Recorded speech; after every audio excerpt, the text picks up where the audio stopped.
Aloha, everyone. This is another Freedom to Feel conversation, and my guest today is Oliveyah Fisch. She is the author of Lose the Weight, Create Your Healthy State. In her second upcoming book, it's titled Spiritual Heartbeat, The Ultimate Requirement for Success. She's also a transformational coach, speaker, and the founder of Be Human Medicine in the Spiritual Heartbeat movement. So this is my brief introduction to you, Olivia. I've been talking off record for a little bit. The full bio will be at the end. The question that I love asking these conversations every time, over and over again, is how would you introduce yourself as of this moment? Who are you in your own words? Thank you for that. Thank you for having me on your show. I Thank you. appreciate this sacred conversation we get to have. And I am a mother to an 8-year old who is very spiritual and energetic and in tune with nature and herself Mm, and everyone mm, around her. I am a yeah. wife to a husband who I live with in San Francisco, California.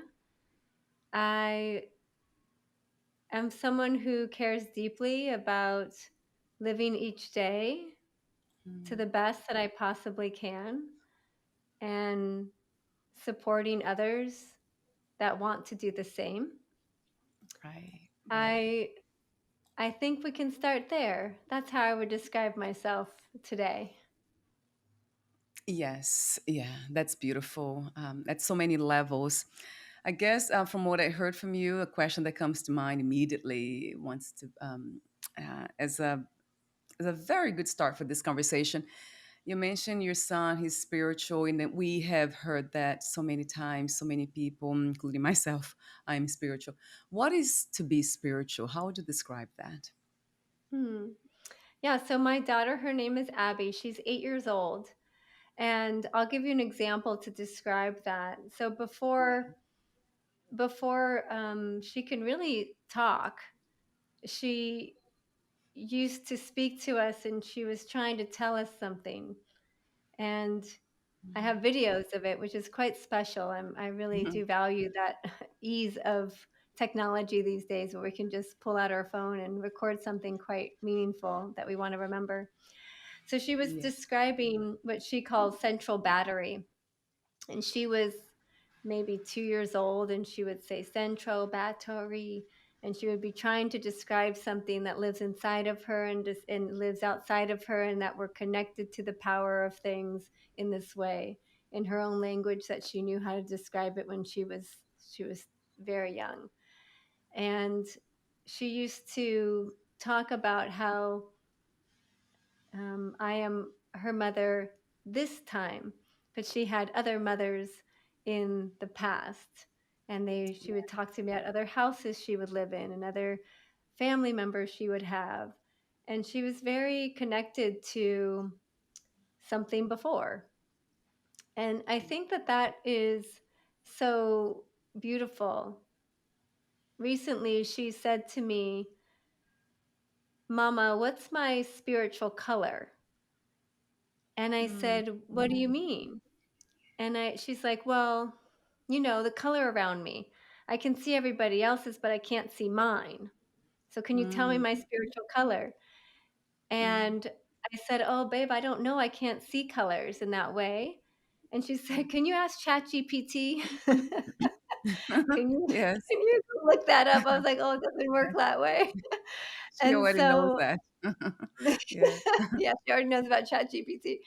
So she and I got to describe to her how some people can see colors around people, and she was describing the colors that she was surprised that not everybody can see colors around people. And Mm, right.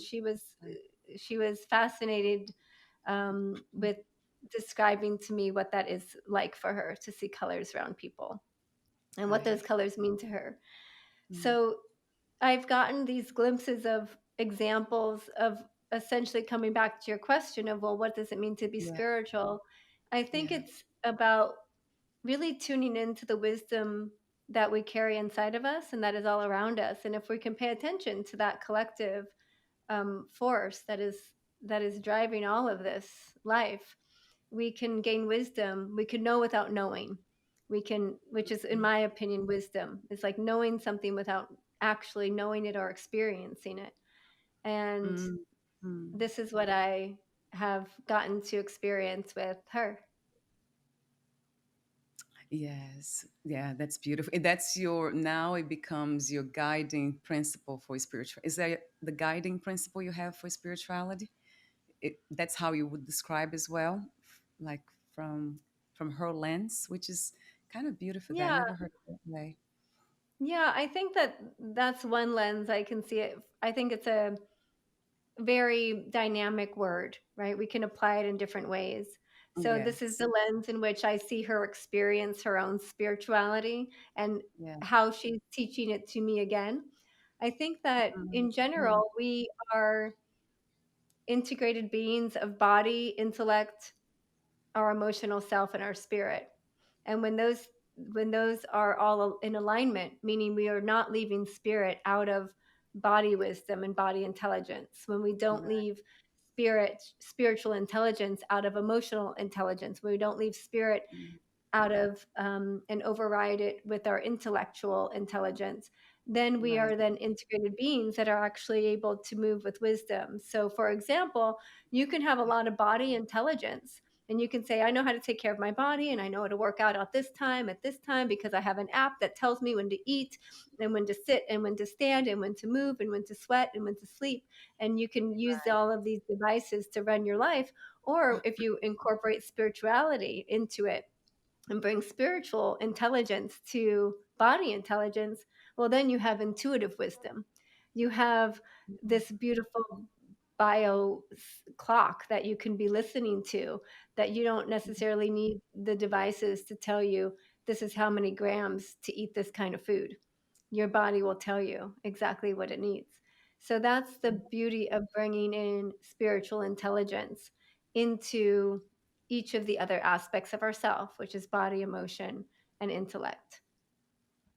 Right. Yeah. That's yeah, we spoke off record. I think I mentioned probably a couple of times the concept of wholeness. That's basically, I mean, I think about the soul when I think about wholeness through the expression of the human experience, it's body, mind, then the soul, it will be the depiction of that. So, what comes to mind, another question for you is what is the practical application of that knowledge once we have this? It's still we're still using concepts, using words. So, spiritual intelligence. How would that be applied? How can we see that in the collective? Let's say day to day life, interactions with other people and society and our families. What would that look like? Yeah, so part of the work that I've done over the course of this past year and what I decided to write about in my book, Spiritual Heartbeat, is sharing with people these 7 spiritual principles, which I call the spiritual heartbeat principles. Yeah, And where they come from is the coaching practice that I have, as well as my own life, where you could come to me and have a challenge and have a obstacle or an issue that you're facing, and then I can talk to 20 other people today and they have their own version of suffering or challenge or pain or hard. And right. essentially what I came to see over and over again is that the stories and the problems come in different shapes and forms, but the Right. answers are often the same. The answers of how to move forward and how to navigate life through all of its chaos and challenges is essentially um, a lot of the same answers. And these are the spiritual principles. This is the wisdom that we can bring to everyday life. And so I was able to, with this book, essentially use the years of recording that I have with clients. And I recognize that because I was sharing with people often the same principles, I wanted to be able to keep that accessible to as many people as possible. And so, how do we apply that to our everyday life? Well, here are the 7 spiritual principles and how to apply them to our everyday. So they are radical living, intuitive living, authentic living, empowered living, joyful living, love centered living, and divine living. And what I've found is that if we can be honest with ourselves and say, "Oh, I'm in a challenge, I'm in a sticky moment, I'm not comfortable for some reason," and then we don't numb or avoid that pain, and we can say, "Okay, some life is trying to get my attention."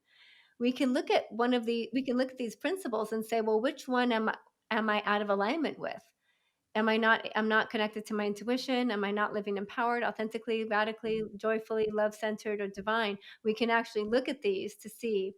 And I've created an assessment with professors at Brown University, essentially to help use as a tool to measure your level of consciousness overall, as well as in in within each of these principles, to see if you're stuck in a moment. You can go and take this assessment and you can say, "Oh, I see where I'm at. I see where my balance is off, where I'm not in alignment with spirit. I'm not in alignment with self." And I can use the tools of the assessment and the program that follows to help me align and raise my level of consciousness within each of these, depending on what is not essentially at its highest capacity. That just needs to be elevated. So I'm doing my best with this book to see if I can bring some of these, esoteric principles like Yeah. forgiveness or trust or faith or even joy, and say, here's actually how you apply that, and here's where it shows up when we don't feel good. This is how it shows up when you're not Mm, feeling good. And what are you right. gonna do about it? How do you get to shift? How do you get to go from below the line of effectiveness to then above that line of effectiveness in every single area of your life? That's the hope. And so just as easily as people know, okay, I'm supposed to drink water, okay, I'm supposed to drink we have this knowledge, right? We're supposed to drink half of our body weight in ounces of water per day. That's the Mhm, rule, right? That's how we stay mhm, hydrated. So, how would you apply that? You might make a plan and say, okay, right when I wake up, I'm going to have a glass of water. I'm going to carry my water bottle around. I'll have it near my desk. And you applied that wisdom. It's actually not different for spiritual intelligence, it's the same uh-huh. thing. Yes, that makes so much sense. And I think about emotional intelligence when I think about that too.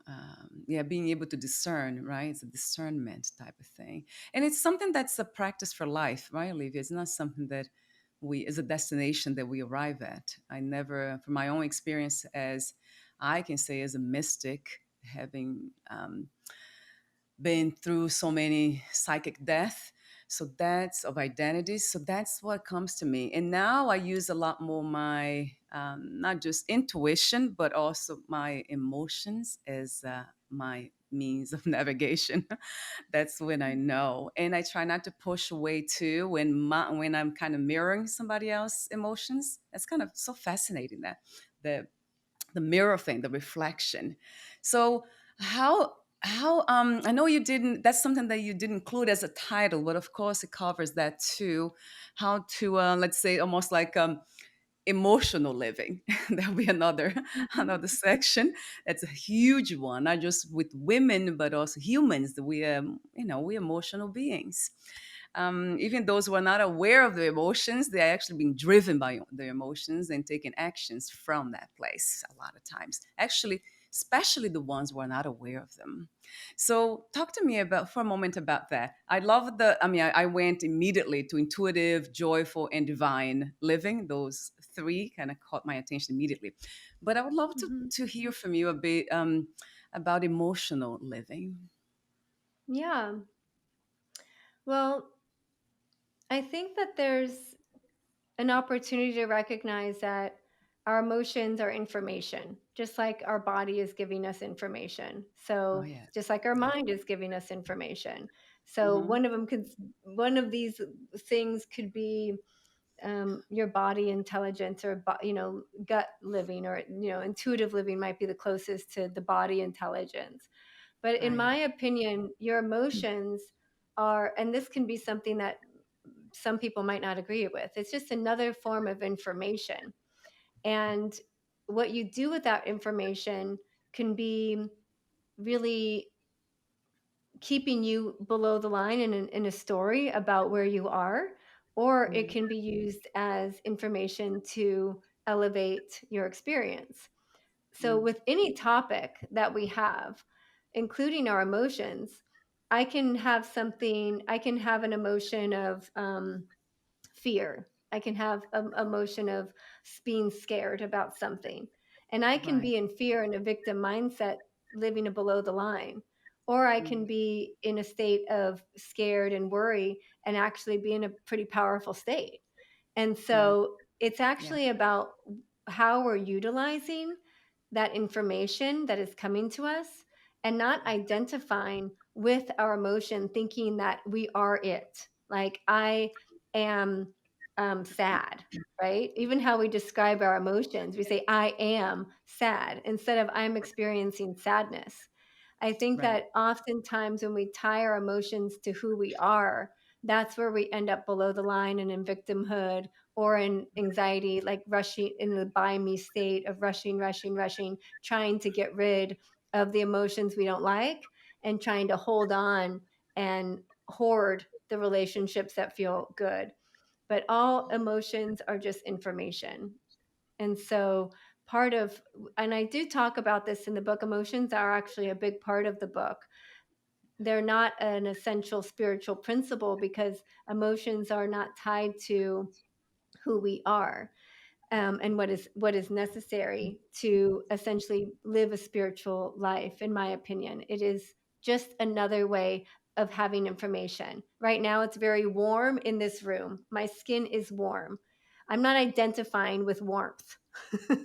I'm just like, it's warm, right? If we can view our emotions in that way too, I think that we would outgrow a lot of immaturity and stuckness that we end up getting into in our relationships and with ourselves, to take better care of ourselves and the people around us. Mm. Yeah, that's a very authentic outlook. That's very important that you have, of course, your own. As a spiritual teacher, transformational spiritual teacher, coach, yeah, that's fundamental. To have your own kind of frame, and everybody does. It's almost like this world of perception. There's something that what comes to me when I think about, well, feelings and emotions, they are different. I feel like they're different. Feelings for me is in the body, it's felt in the body. Let's say there's an animal that will attack me, attack the body. Immediately the body will respond to it. So that's a feeling. That's real though. We cannot ignore that. And then emotions, I would say, is the interpretation of the feelings, of the sensations. And that's psychological, and that's storytelling, and that's identification. Yeah, actually, it's beyond identification. It's almost like delusion. Delusion more than illusion. Illusion, I see this world that we are living now feels very much like an illusion because it comes and goes, as we know. You know, your body will go, mind, everything will go. So it's illusory, but we cannot say that it's not real. It's illusory, but it's still half real. It's not the whole truth, but it's still there's truth here.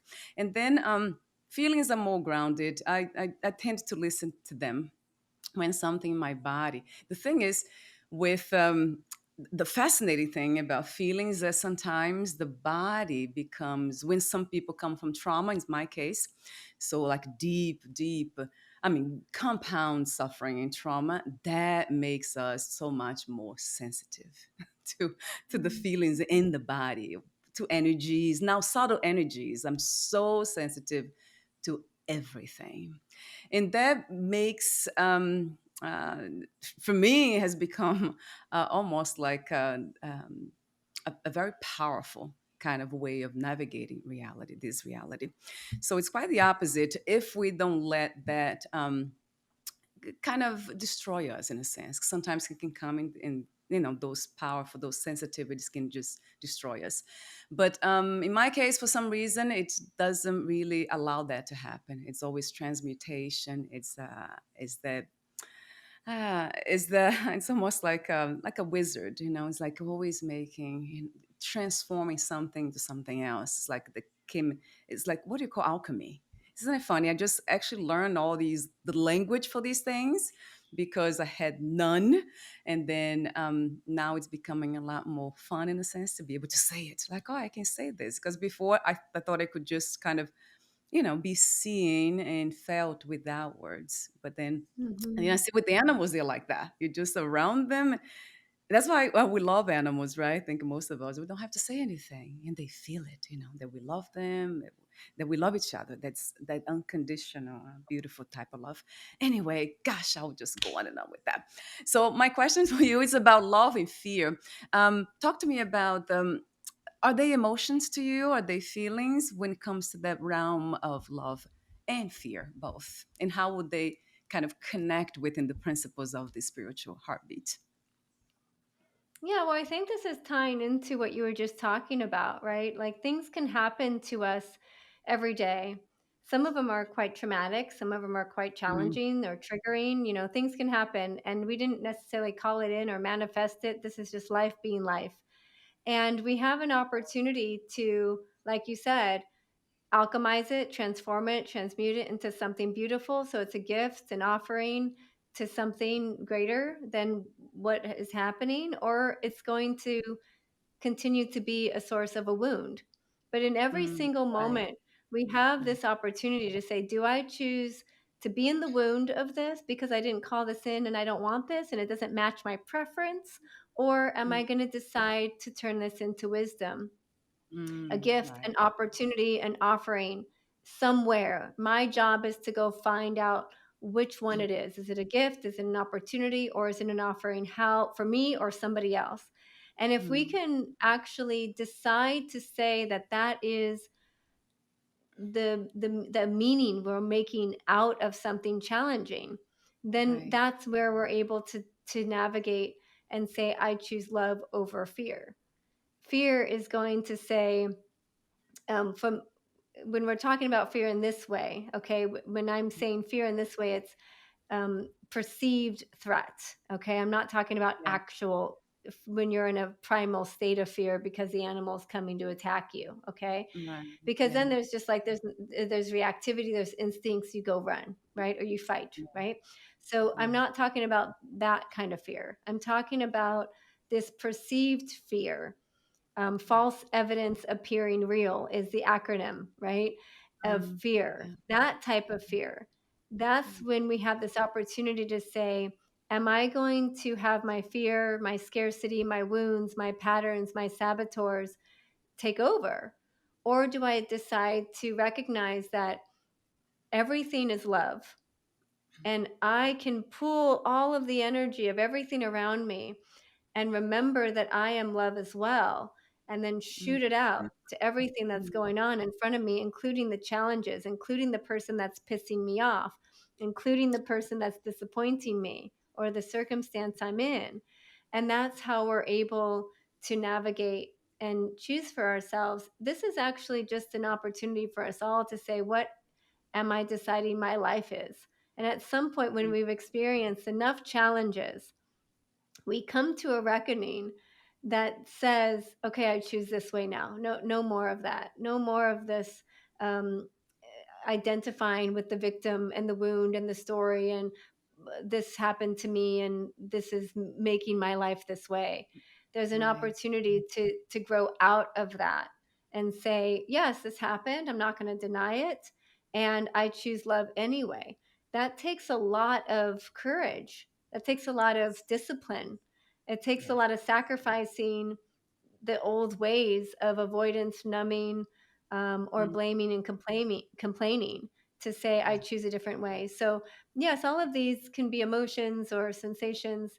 The love centered Mm, living that I'm talking about as a spiritual principle is around this higher level approach to life that says right. we actually have read all the books that says, you Mm, know, love is the answer. We sang all the oh, yeah. songs that know that love is the answer. So how do you actually apply Right. that? And this is one of those tools to apply it.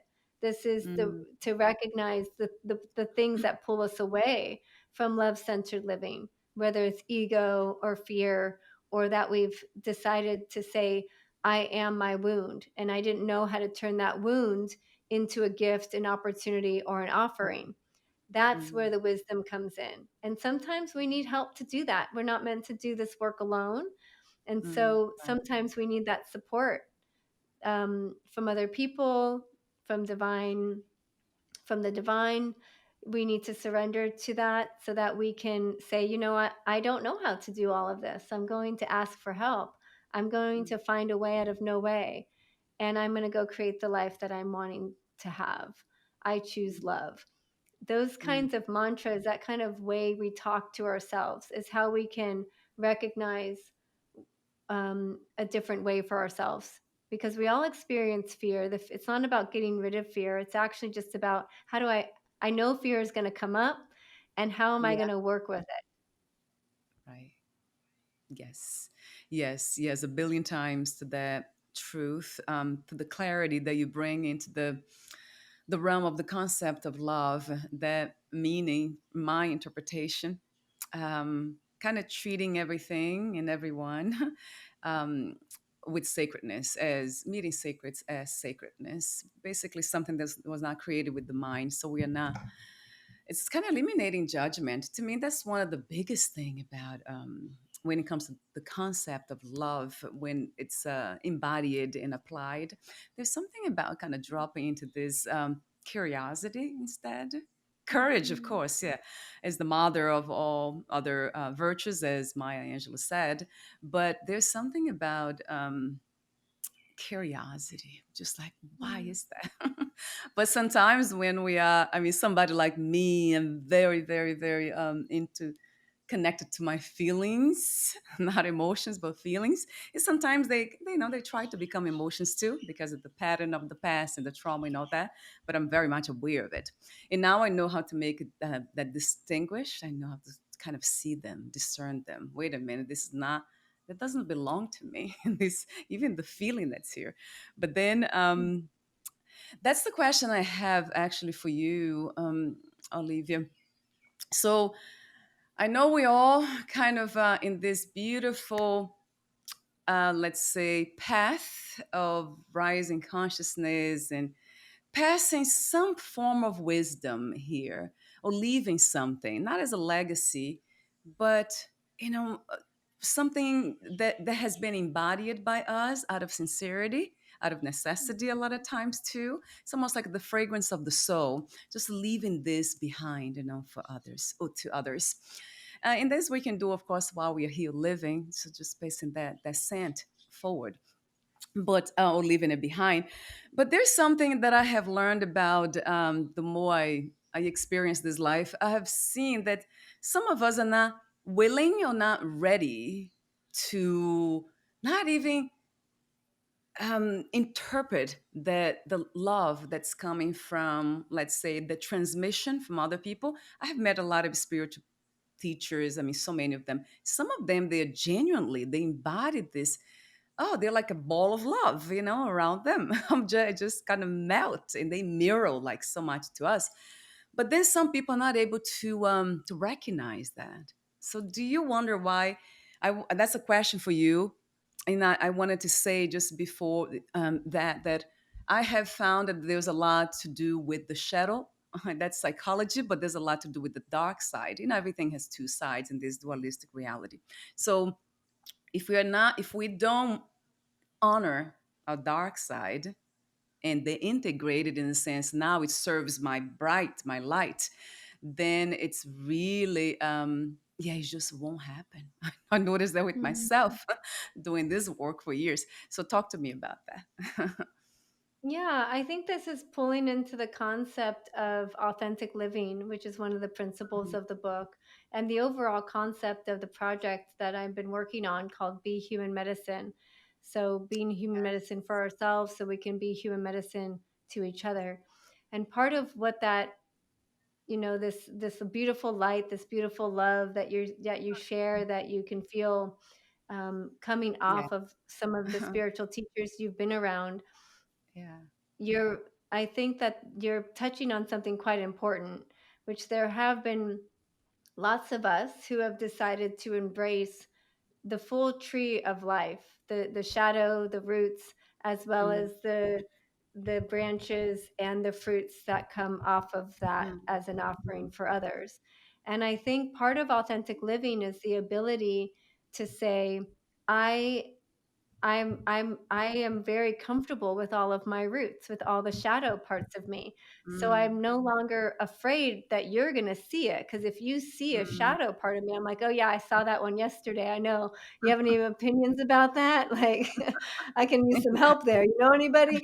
And it can just it there's no shame about that. Right, But right, right. many of us have lived so long to say, "No, no, no, I can't let anybody see that. I can Mm, just show them the beautiful tree that I have been able to create." mm, But here's right, what I'll share with your guests of what I know to be true for my own life and what I encourage my clients to embrace. When we're able to decide to say all of these roots that are in the shadow parts of us are actually, we can look at them knowing that we all have shadow parts of us and say, mm. this root right here, this one that's all tangled up and knotted and ugly and not as pretty as the beautiful tree up there, what am I going to, here's a root I found. I wonder what fruit, what Mm, branch, what shape that mm, branch will be, what new growth will happen from mm, this new root that just appeared out of nowhere that I've been ignoring for years. I wonder what I can make and create and decide to make something beautiful out of this. And right. part of us wants the ego, often the fear state, wants to say, no, no, no, I don't want to look at that. That's scary. That's hard. And I would rather not let anybody see it, including myself. So let me just go distract myself with my busy schedule and my emails and Mm, go, cause some conflict because I don't want to see that. And right. that is what stops us from actually just really being human medicine for ourselves and being like, yeah, there it is. That's Mm, me in my humanity.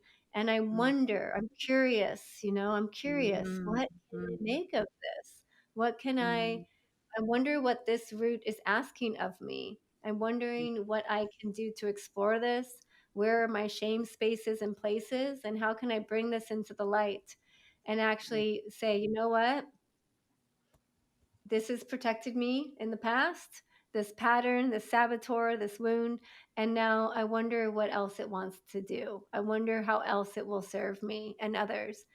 And not, like you said, not everybody is deciding to look at life in that way.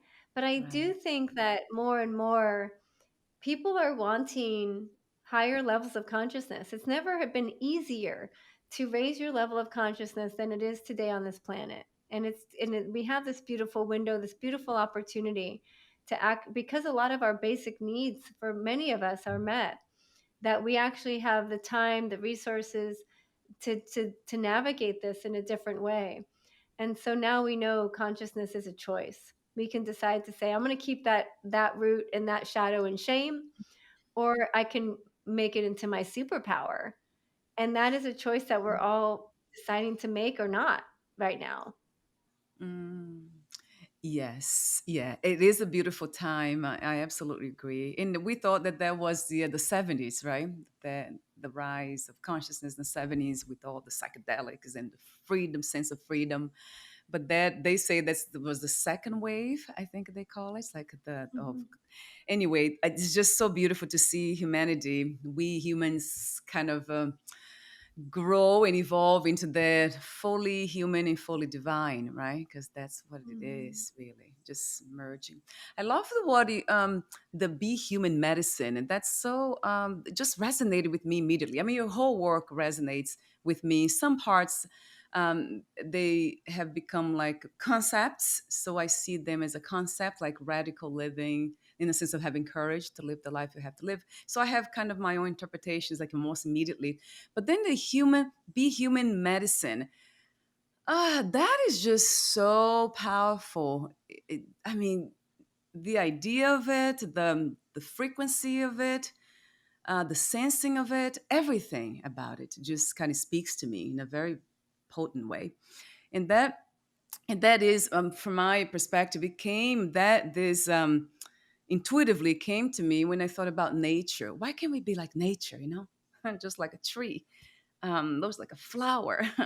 We are different. Nature is so different, so diverse, but And you see that has its own design. It's not fighting back anything. It's not judging anything one another. And it's just doing what it does, being what it's supposed to be, in a sense, kind of flowing with the design of life, of this intelligence that that holds everything, which I call it consciousness. That's intelligence itself. So Mhm. um, is that the same idea? I'm wondering if I can explore this with you a bit more. Is that what it is when, in psychology, they say regulation, co-regulation of the nervous system when we meet somebody else, and then some of us are able to sense that they need a hug, or they need to be, us to be kinder with our words and all that. So it's beautiful when we see somebody kind of embody that too, in order to help others, kind of, regulating their nervous system. But when it comes to the be human medicine, oh, talk to me a bit more about that. I would love to just hear the whole poetry behind it, the whole Mm. song. Yeah, yeah. Well, thank you for your interpretation of that as well. And, bringing in some of these concepts that I've been working on for a while. There's an opportunity for us to essentially tap into different elevated states of consciousness, in my opinion, and Right. different ways we can actually be medicine to ourselves. In Mm, mm, maybe some people will call it woo woo or mystical mhm. Yeah, or magical. yeah. I see it as very practical. Okay. I see it as very obvious, even as Mm, the yeah. answer to many of the struggles that we face internally, as well as big, big challenges that we seem to be facing as a collective as well. Right, Part of the right. reason why I wrote this book, Spiritual Heartbeat, is because I'm wanting to see if we can all have the foundation necessary to then be human medicine. Mm, It's the long part of the triangle. The spiritual heartbeat principles that I outline in this book essentially are: we will not be able to be human medicine for ourselves and others unless this is in place as an obvious common sense mm, deciding for ourselves and as a collective to say, yes, of course I'm going to do radical living, where I'm going to say, I'm going to not live in fantasy. This is how the world works. I'm going to stop being upset about gravity. And I'm going to mm. say, okay, Yeah. this is how life is. Can I Yeah. meet it and not be in a tug of war with it anymore? Right? Can I Mm, take radical responsibility and mm, choose to say, I'm going to own my story. I'm going to get out of complain and blame. And I'm going to take radical responsibility for my part in every single conversation and every single part of my life. And I'll just notice when I drop below the line and I go into victimhood, and I'll say, oh, I have a choice. I'm going to shift now.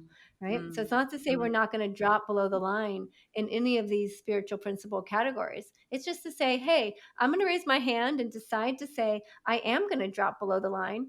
And now I'm also going to say, I am somebody who is willing and ready to shift when I am having mirrors in my life that is showing me that I am, mm. whether through my own internal suffering or through people who are showing me, wow, I'm kind of being hard to love right now because I'm doing it like this. So Yes. part of the part of this is really helping myself and as many people as possible understand the foundation to then become human medicine, to just be. Essentially, the shortest example is just really just be. Mm, Okay. mm, And what are we being? Okay, yes, I have to describe it as something.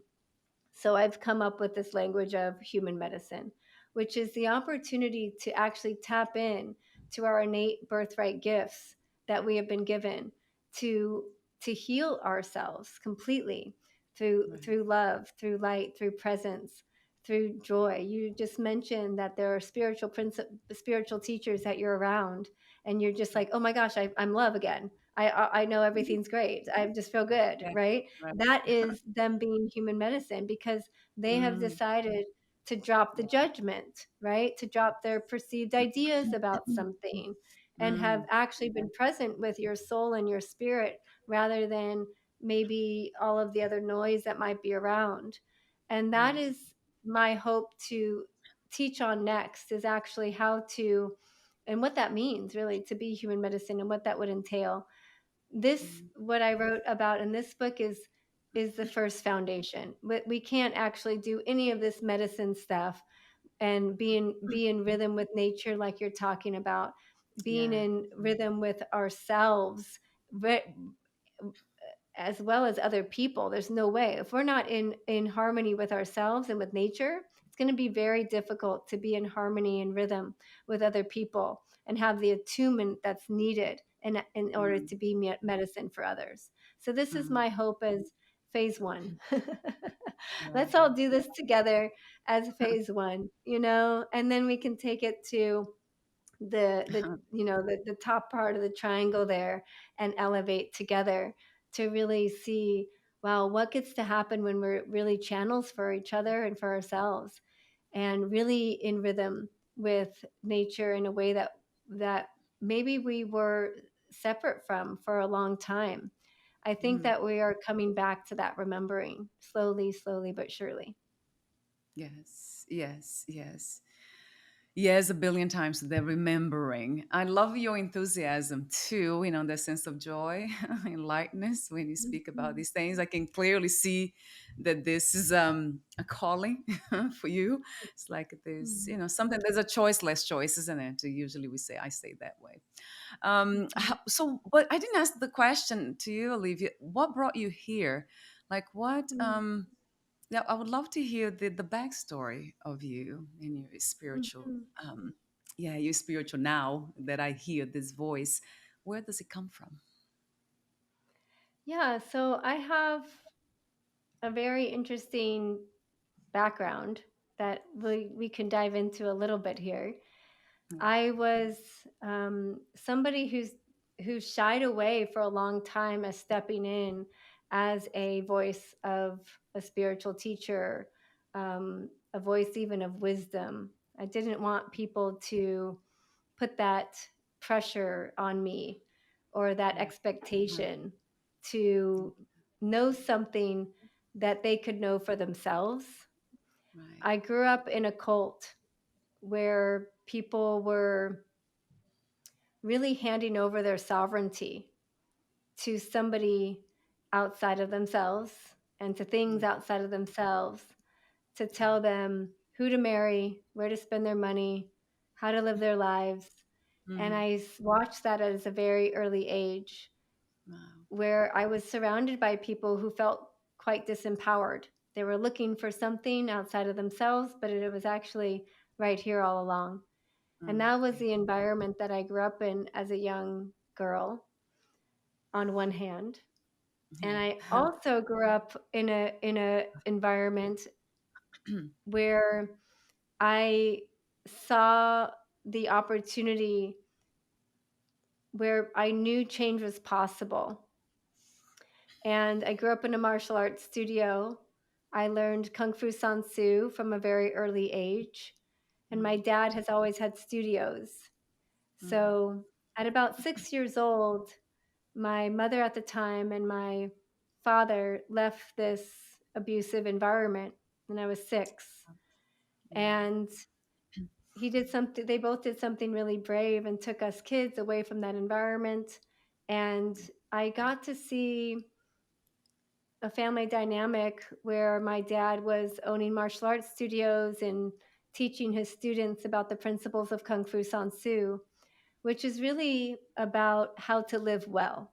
Yes, you Mm. learn how to fight and defend yourself, but if you know about Kung Fu San Soo, it's actually an art, it's not a sport. Mm. And Mm. it teaches all of these principles. Um, we Yeah. talked about fear, for example, and we talked about love, and we talked about how to regulate our nervous system, how to turn that wound into wisdom. All of that, it might have been a little bit different language, but all of that is something that I've grown up with and got to learn from my father, Andre Salvage. And he taught that to his students. He learned Kung Fu from a man named Jimmy H. Wu, who brought Kung Fu from China to the United States. And he was a mentor to my father growing up. And my father, I got to see change very drastically from who he was when I was born to the man he's become today. And mm, so being able to see how change can occur, being able to learn these principles of intuition and empowerment and connected to that joy that lives inside of you, even when things are hard on the outside, and right. being able to learn these principles early and then find ways to navigate them on my own through my own life challenges growing up and as an adult has been the work I get to share with other people now. I do this work because I need it. Tell me If I about can be honest, it. Yeah. right? Like I do this work because it's for me first, right?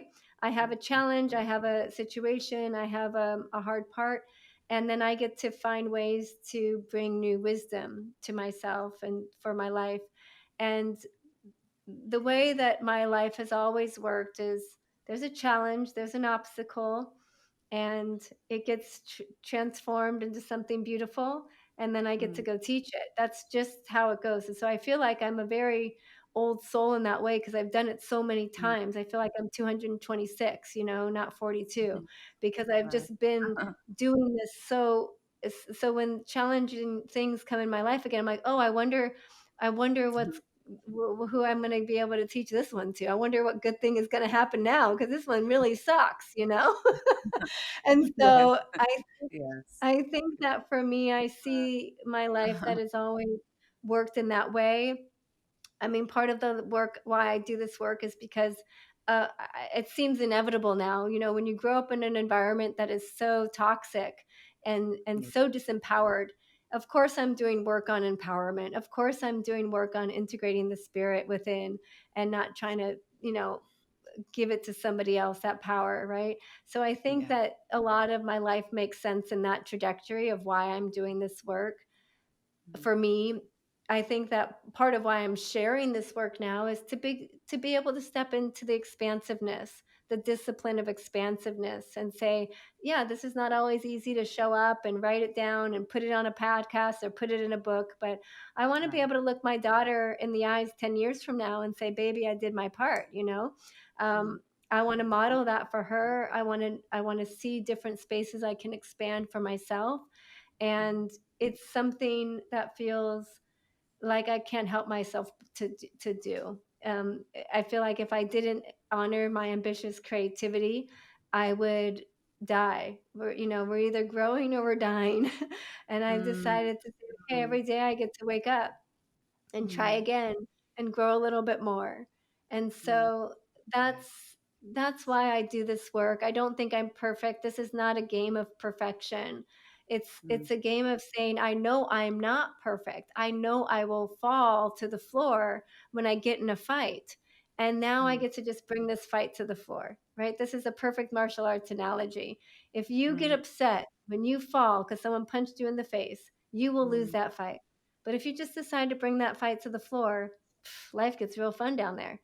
Yeah. And so this Yes. is the opportunity to Yeah. say, yeah, this is not a game about perfection. It's an opportunity to say, I know it's going to be hard, painful work. I know it's going to have impermanence and change and constantly shift. So how do I feel good anyway? And Mm, that's the work that I do for myself and that I get to teach to my clients, who I'm so honored. I mean, I get to talk to such cool people all day who are saying, mm. yes, I want to do that too, Liv. How do we do that, right? And that's Yeah. fun. That feels energizing to me. Right. Yeah. Tell me about it. Mhm. About talking about interesting, amazing people. Yes. I mean, this is it. Yeah. How much better can it get, from my perspective? Yes. I love everything about your work. About the depth of it, and I love how humble you are too. To share that your own story, but also this thing about it's not about perfection. Because remember, I talked to you too. I meet a lot of people. I know tons of people in person that I'm around, and they're just balls of love, but they are not perfect. They are not Mhm. perfect. I mean, uh, and I don't know if that would matter if they know that. Sometimes they don't. I guess some of us are not. I think we are not meant to know, right? Olivia. I'm not sure if this is. I would love to actually kind of have a podcast only about this, like how much of our shadow have we integrated and we are aware of it, because a lot of times we are not. And Mm-hmm. are we ready, or willing to kind of listen and get feedback from other people too? That's another thing. Because sometimes you see a lot of respected spiritual teachers. They're quite famous, actually, famous. And I don't know how many people have the courage to tell them, when they are, let's say, when they are expressing themselves in certain areas that's very obvious, that's out of alignment. But I don't know how many Mm-hmm. people have the courage to kind of, kindly but truthfully tell them, this. Yeah. That's something that's interesting, right? Are they open to it? Sometimes I think there's this spiritual ego too, right? Now they have this persona. I'm a spiritual teacher. I'm so respected. So no one can tell me what to do or how to be because I'm perfect. So I love that you brought this up about it's not about perfection, but the opposite's true, isn't it? It's humility that Yeah. we're students here, forever students and teachers. Yeah. There's a big trap. I think you're bringing up something so important for the spiritual communities, where it's a trap of betterment. It's a trap of Mm, superiority. And that, you did come a long way. You did grow, you did elevate, and you keep, you're raising your baseline, you're raising your baseline. And then you look down and you think, oh, I'm the best one, you know? yeah. And Right. obviously I'm doing it better than everybody else. And that trap of betterment, when we're Mm, looking in comparing down, I call it, right? We can do comparison up or we can do comparing down. Any right. version of comparison is leaving us in judgment and a disconnect, and Mm, that's mm, really quite harmful. This is the us versus them mentality that's causing all the problems of the world, right? It's like right. them, they did that, I'm better, obviously they're wrong. And that black and white thinking is where we get in a lot of trouble in our inner worlds or interpersonal relationships as well as the greater collective. And Right. so I think you're bringing up something really important around that.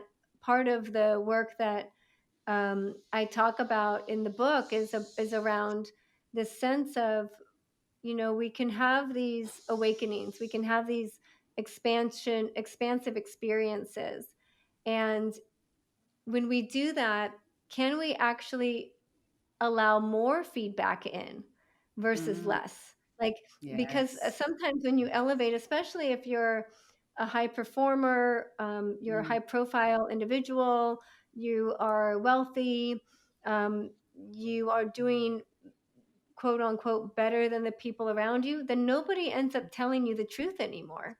People right. are Yeah. scared to tell you how you're actually affecting them because Right. you've made it so challenging to get honest feedback. And that is something that I really like to encourage the people who I coach who are in that space to really be mindful of, are you asking the people around you what they need from you now? Are you actually open to hearing feedback? Because Mm, oftentimes in that space, people around you aren't being honest anymore. And so right. that's a tool to use when you've seen, wow, you have outgrown a lot of things. You have elevated very quickly. You have done that. Okay, that the rule then is to say, can I get who in my space will be honest with Right. me, and know that that is a gift if they're doing that. Right. Right. Right. That's Mhm. it. Yes. Yes. We're almost at the end. I could talk to you, I mean, for hours Mhm. and hours, for ages, really. The truth is, for ages, because the more, we talk, the more questions I have, insights, and Yeah. it's just beautiful. I mean, it's the best. Is what I love doing the most for some reason. That's kind of interesting too, because I know conversations like this could kind of spark, something in somebody, and Mhm. and something might come out. It's like a seed, something, like I see like rain because the seed's already here, right, Olivia? It's just we are Mhm. just the rain. Kind of the Mhm. conversations are like just yeah, pollinating. Also, I think about the hummingbirds, yeah, in essence, or bees. So I Mhm. love all this, I have to say, but because the time, I want to mention again about your book. It's really a beautiful offering to humanity as a whole, speaking to that. place of us that's ready to listen. And Mm. that's the thing. The more we kind of have, the more voices we have, the better it is. Because some people tend to listen to, for some reason, to certain kind of forms. They look at you. Oh, I like the way you look, so I'll listen to you. It's kind of funny, but that happens a lot.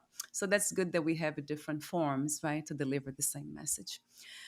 Mhm. So I want to mention something that you I think that I made a note here because it kind of resonated with me immediately too. In the section two, intuitive living, you said cultivating a healthy ego means simultaneously holding both truth. You are an individual and you are connected to everything else.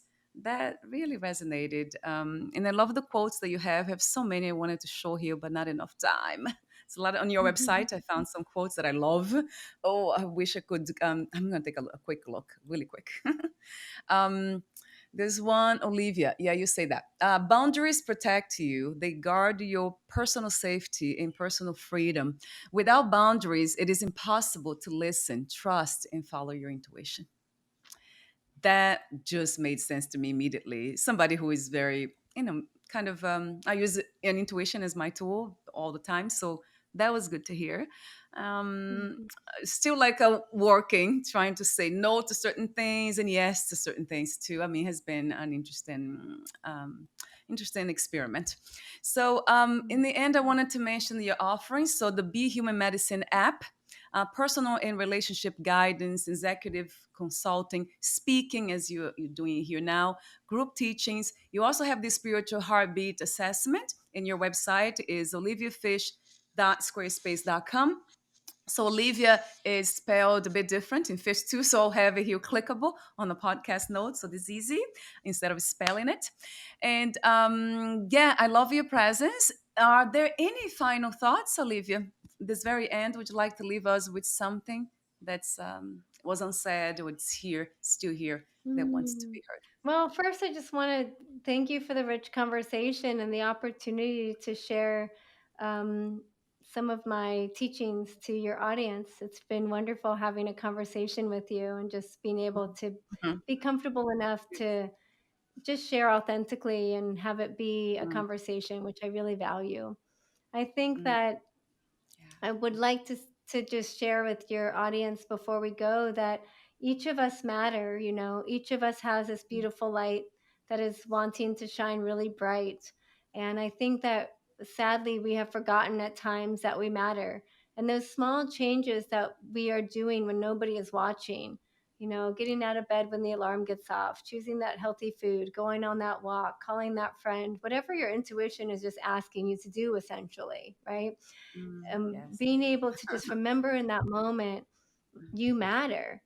Can I show up as if a million people are watching? Or if I can show up for this moment, even though it's hard, it's like I was going to get $5 million for showing up for myself right now, right? Mm, Whatever motivates you to say, yes. I'm going to just go ahead and step into my life and I matter. I think that it'll be easier to show up. It gets easier to show up for ourselves and remember that we do matter and that we are important. Each of us would not be here if we were not. And so I'll just leave your audience with that. You know, you do matter, you are important. Every single action you take has a ripple effect, even when nobody is watching. And so let's make good choices for ourselves so we can make good choices for others. Yeah, beautiful wisdom. Yeah, I hear that. The voice of wisdom. What's not to love about it? That's what I. Yeah, Awesome. I can't hear it. It's like a song to me. So It thank you is. so much for your beautiful presence, and we'll Yeah. talk soon. We'll definitely be in touch again. I would love to. Take good care Okay. of Can't yourself, wait. Olivia. Yes, You I'll be too. in touch. Definitely be in touch. On off. I'll talk to you for a moment off record. So think. Bye for now. I'll talk to you soon.